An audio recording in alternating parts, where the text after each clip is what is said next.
कौन कहता है कि आपकी मेमोरी अच्छी नहीं है? कौन कहता है कि आपको एक बार में याद नहीं होता?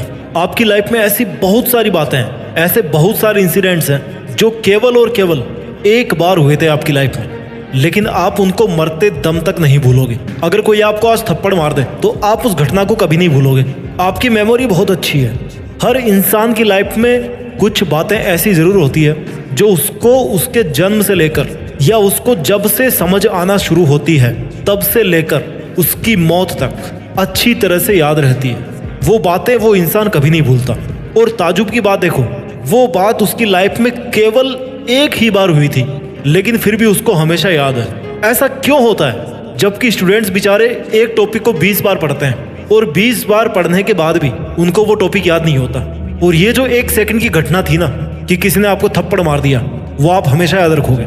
आपके दिमाग में वो बात छप जाती है और यहाँ पर आप इतनी मेहनत करते हो याद करने के लिए, आपको कुछ भी याद नहीं रहता। आज का ये वीडियो केवल स्टूडेंट्स के लिए नहीं है, ये वीडियो है सब लोगों के लिए, क्योंकि हमें हर रोज कुछ ना कुछ याद रखना पड़ता है। चाहे किसी दुकान का नाम हो, चाहे किसी का नाम हो, चाहे कोई बात हो या चाहे कोई काम हो जो हम बाद में करने का प्रॉमिस करके फिर भूल जाते हैं। आई नो, आज के इस वीडियो में हम बात करेंगे उन 7 बेहतरीन साइंटिफिक तरीकों के बारे में जिनको आप प्रैक्टिस करके, थोड़ी सी प्रैक्टिस करके अपनी मेमोरी को कई गुना बढ़ा सकते हो, अपनी याददाश्त को बहुत तेज कर सकते हो। और उसके बाद आपकी मेमोरी ऐसी हो जाएगी ना कि कुछ भी याद रख पाना आपके लिए मुश्किल नहीं होगा। आप बड़ी आसानी से कुछ भी याद रख पाओगे। ये वीडियो सबके लिए बेहतरीन रहने वाला है, इसलिए अब से इस पल से इस वीडियो का एक भी सेकंड मिस मत करना। सीधा आते हैं हम इस वीडियो के उन 7 पॉइंट्स के बारे में, 7 तरीकों के बारे में जिनसे आप अपनी याददाश्त को बढ़ा सकते हो। पॉइंट नंबर 1, अगर आप कुछ भी जल्दी याद करना चाहते हो तो इस पॉइंट को ध्यान से समझना। दिक्कत क्या है कि हम पहले ही ये मान लेते हैं कि यार इस चीज को याद रखना बहुत ज्यादा जरूरी नहीं है, या फिर हमारे पास में दूसरे ऑप्शन होते हैं याद करने के, याद रखने के किसी भी चीज को। फॉर एग्जाम्पल, आज कितने लोग ऐसे होंगे जिनको अपने सभी फैमिली मेंबर्स का फोन नंबर याद होगा? बहुत कम लोग होंगे, रेयरली कोई होगा। यही बात अगर हम करें 20-25 साल पहले की तो लोगों को आस पड़ोस वालों के नंबर तक याद होते थे। क्यों? मेमोरी का कोई सिस्टम था नहीं फोन के अंदर। या तो हर बार जरूरत पड़ने पर डायरी ढूंढते रहो या फिर उनको याद ही कर लो। आप पहले ही अपने दिमाग के घुटने तोड़ देते हो कि तू नहीं कर पाएगा भैया। इससे अच्छा तो ये है कि मैं इसको कहीं नोट ही कर लेता हूँ या कहीं इस मोबाइल नंबर को सेव ही कर लेता हूँ मोबाइल में। मतलब ये है कि जरूरत ही नहीं महसूस होती याद रखने की, और फिर बोलते हो कि यार मुझे कुछ याद नहीं रहता। आपको सबसे पहले अपने आप को इस बात के लिए कन्विंस करना पड़ेगा कि भले ही आपके पास में नोट करने के बहुत से साधन हैं, लेकिन आपको उस चीज को मेमोराइज करना है, आपको उस चीज को याद करना है। सबसे पहले आपको अपने दिमाग को सिग्नल भेजना है कि भैया मुझे ये याद करना है, कि भैया तुझे ये याद करना है। Point number 2, identify the uniqueness for that information. अगर आपको कोई भी चीज याद करनी है तो ऐसा अलग क्या है उस चीज में, उस बात में ऐसी क्या यूनिकनेस है जो बाकी और बातों में नहीं है। जैसे कोई आपको थप्पड़ मारता है, यूनिक है ना, उसमें आपको तकलीफ होती है कि यार उसने मेरे को थप्पड़ क्यों मार दिया। यूनिकनेस है उसमें, है ना, कुछ अलग फील होता है जब कोई थप्पड़ मारता है तो हमेशा याद रहता है। जो चीज आप याद करना चाह रहे हो, अगर आप अपने दिमाग को यह समझा पाने में सफल हो जाते हैं कि भाई ये इंफॉर्मेशन कुछ नहीं है, इसमें कुछ नयापन है, इसमें कुछ इंटरेस्टिंग है, ये इंपॉर्टेंट है। क्यों इंपॉर्टेंट है? क्योंकि इसमें ये है, ये यूनिकनेस है इसके अंदर, तो आपका दिमाग उसको इंपॉर्टेंस देगा। घर पे अगर डेली कोई आदमी आ रहा है तो उसको आप इंपॉर्टेंस दोगे, लेकिन कभी कभी कोई व्यक्ति आता है ना तो आपको याद रहता है कि हाँ यार वो आया था मेरे घर पे। सेम चीज अपने दिमाग के साथ। अगर कोई चीज यूनिक है, आपको लग रहा है कि ये कुछ अलग है, तो आपका दिमाग उसको अलग ही ट्रीट करेगा, उसको अलग वैल्यू देगा। अगर आप कुछ याद कर रहे हो तो आप ये देखो कि इस टॉपिक में ऐसा क्या है नया, ये इतना इंपॉर्टेंट क्यों है। और जब आपको ये पता पड़ेगा कि ये इतना इंपॉर्टेंट क्यों है, तब आप उसको अपने आप याद करोगे।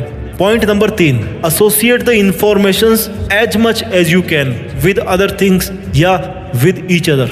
कहने का मतलब है भाई देखो, सीधी बात, जो आपको पढ़ना है, जो इन्फॉर्मेशन आपको अपने दिमाग को बोलना है कि भैया इसको याद कर ले, उस इन्फॉर्मेशन को आप बाकी चीज़ों से रिलेट करके दिमाग को समझाओ। रिलेट मतलब कि उसको जोड़ करके कि देखो इससे इसका ये लिंक है, ये चीज़ अलग है लेकिन इसका लिंक ये है। फॉर एग्जाम्पल, आप कोई रास्ता कैसे याद रखते हो? कोई आपको जब रास्ता बताता है तो कैसे बताता है? उसको कैसे याद रहता है रास्ता? कि भैया सामने वो टी पॉइंट दिख रहा है, वहाँ से 200 मीटर आगे जाना, लेफ्ट साइड में एक बेकरी की दुकान होगी, उस बेकरी की तरफ मुड़ जाना लेफ्ट साइड में, और 50 मीटर पे राइट साइड में एक मोबाइल की दुकान होगी, उसके बगल में ही वो दुकान है जो जहाँ पर आप जाना चाहते हो।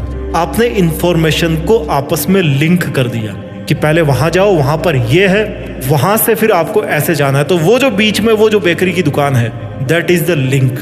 वो जोड़ रही है आगे के रास्ते को और पीछे के रास्ते को। उस पॉइंट को आपको पहचानना है कि इन दोनों इंफॉर्मेशन की लिंक क्या है। जब क्राइम इन्वेस्टिगेशन होता है तो कैसे पूछते हैं वो कि इसके पहले क्या हुआ, अच्छा बताओ इसके पहले आप कहाँ थे, अच्छा बताओ इन दोनों इंसिडेंट के बीच में क्या हुआ था, है ना। इंफॉर्मेशन को एसोसिएट करना सीखो। इससे आपको हेल्प मिलेगी कि आपको जो ऑलरेडी चीज पता है उससे कनेक्ट करके ही आप उस चीज को, नई चीज को याद रख सकते हो। Point number 4, use the information as many times as possible.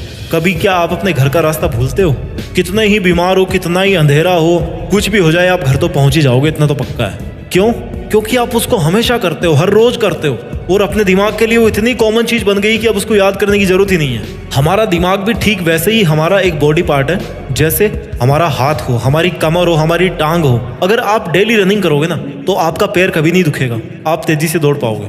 अगर आपने 10 दिन का ब्रेक दे दिया बीच में, 10 दिन तक अगर आप नहीं दौड़े, तो आपके पैरों की तरफ से रेजिस्टेंस पैदा हो जाएगा कि भाई अब मैं तैयार नहीं हूं, मुझे थोड़ा टाइम चाहिए, मैं ट्रेंड नहीं हूं। हमारा दिमाग भी एक मसल है, उसको आप जितना वर्कआउट कराओगे ना, जितना उसको आप असाइनमेंट्स दोगे, उसको जितना चैलेंज करोगे कि भाई अब ये करके दिखा, उतना ही वो एक्टिव रहेगा, उतना ही वो पार्टिसिपेट करेगा और चीजों को याद रखने की कोशिश करेगा। तरीका नंबर 5 किसी भी चीज को याद रखने का, सेल्फ टेस्ट, सेल्फ वेरिफिकेशन बहुत जरूरी है कि जो इंफॉर्मेशन आपके ब्रेन ने अभी अभी रिसीव करी है वो उसमें ठीक से स्टोर हो गई है कि नहीं हो गई है। जब आप घर पे ताला मारते हो, चाबी निकाल लेते हो ताले से, तो उसको थोड़ा सा हिला के देखते हो ना कि भैया लॉक हुआ कि नहीं हुआ। सेम चीजों को रिकॉल करने की प्रैक्टिस करो। रिकॉल मतलब एक बार याद हो गया तो फिर उसको आप समय पे याद कर पाते हो कि नहीं कर पाते हो। आप ये बताओ, आप कोई भी चीज याद क्यों रखते हो? ताकि वो आपको बाद में कभी काम आए, है ना। और अगर जरूरत पड़ने पे वो आपके दिमाग से बाहर ही नहीं निकल रही है तो फिर क्या फायदा याद करने का? आपने पहले भी टाइम वेस्ट किया, अब भी आप टाइम वेस्ट कर रहे हो। आपको रिकॉल करने की प्रैक्टिस करनी है। आपको अपने आप पता पड़ जाएगा कि मुझे किस चीज में दिक्कत हो रही है। या तो इस तरह की इंफॉर्मेशन को दिमाग में स्टोर करने में इश्यू है कुछ, या फिर रिकॉल करने में दिक्कत हो रही है। कई बार आपको जब टीचर क्लास में कुछ पूछते होंगे ना कि इस सवाल का जवाब दो, तो आप उस टाइम पर नहीं बता पाते हो।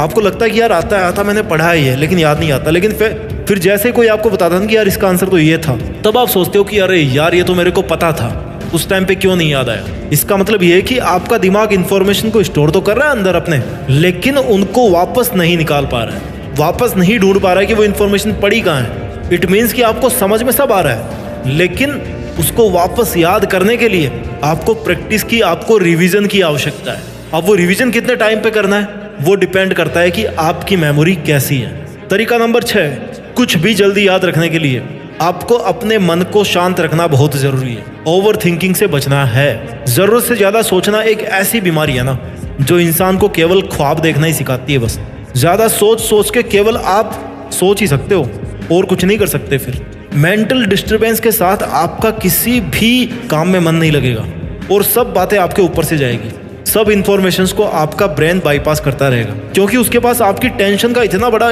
इनपुट है ना कि वो कुछ और चीजें रिसीव ही नहीं कर पा रहा है, उस पर उसका ध्यान ही नहीं जा रहा है। आपने अपने दिमाग को पहले से ही ओवर थिंकिंग करके, स्ट्रेस दे के, टेंशन कर करके इतना लोड दे रखा ना भाई कि अब वो और लोड लेने को तैयार ही नहीं है। विचारों में खुलापन लेके आओ। पॉइंट नंबर 7, अगर आपको अपनी मेमोरी बढ़ानी है तो अच्छी नींद लो। A good sleep is a very must thing. आप वर्कआउट करो या ना करो, कम करो ज्यादा करो, टाइम पे खा पाओ तो अच्छा, नहीं खा पा रहे हो तो कोई बात नहीं, लेकिन अच्छी नींद लेना बहुत ज़रूरी है। नींद सबसे पहली चीज़ है जो आपकी हेल्थ को बहुत ज़्यादा डिस्टर्ब करती है। अगर आप एक दिन ढंग से नहीं सोओगे ना, अगले दिन आपको पता पड़ जाएगा। एक दिन अगर आप खाओगे नहीं, वर्कआउट नहीं करोगे तो इतना असर नहीं पड़ेगा, लेकिन अगर आप एक रात को आप अच्छी नींद नहीं लोगे तो अगले दिन उसका असर पता पड़ जाएगा। आपने देखा होगा कि सुबह आपका दिमाग कितना फ्रेश रहता है। एक तो डिस्टर्बेंस कम होता है, और दूसरा बड़ा कारण है कि आपका दिमाग जो थका हुआ था ना कल के दिन से, वो रिकवर हो गया। क्योंकि आखिरकार दिमाग भी तो एक मसल है ना, और क्या है उसमें, वो भी शरीर के दूसरे अंगों की तरह थकता है, परेशान होता है, उसको भी रेस्ट चाहिए। उसका रेस्ट है नींद। सोने के तुरंत बाद जब आप उठते हो ना तो आपका दिमाग ठीक वैसे ही होगा जैसे आपने अपने मोबाइल को रिस्टार्ट कर दिया हो। बिकॉज वो फिर हैंग नहीं होगा। जल्दी से एक बार मैं इन सातों पॉइंट्स को रिवाइज कर देता हूं जिनसे आप अपनी मेमोरी बढ़ा सकते हो। पॉइंट नंबर 1, अपने आप को कन्विंस करो कि मुझे याद रखना है। पॉइंट नंबर 2, ये देखो कि उस इंफॉर्मेशन में क्या यूनिकनेस है, क्या उसमें अलग है। Point number 3, associate the informations as much as you can with other things. Point number 4, use the information as many times as possible, means practice करो आप उसको। Point number 5, self test, self verification की जो information आपके brain ने अभी receive करी है वो उसमें ठीक से स्टोर हुई कि नहीं हुई, आप उसको रिकॉल कर पाओगे कि नहीं कर पाओगे। पॉइंट नंबर 6, मन को शांत रखकर याद करना सीखो, शांति से जिंदगी बिताओ। और पॉइंट नंबर 7, अच्छी नींद लेना बहुत जरूरी है। दोस्तों हमारा जो ब्रेन है ना वो एक पैराशूट की तरह है, ये सबसे अच्छा तभी काम करता है जब ये खुला होता है। इसलिए अपने दिमाग को खुला रखो, अपने विचार खुले रखो, अपना ख्याल रखिए और आगे बढ़ते रहिए। और मेहनत के दम पर देश में अपना ही नहीं बल्कि दुनिया में देश का नाम कीजिए। जय हिंद, वंदे मातरम।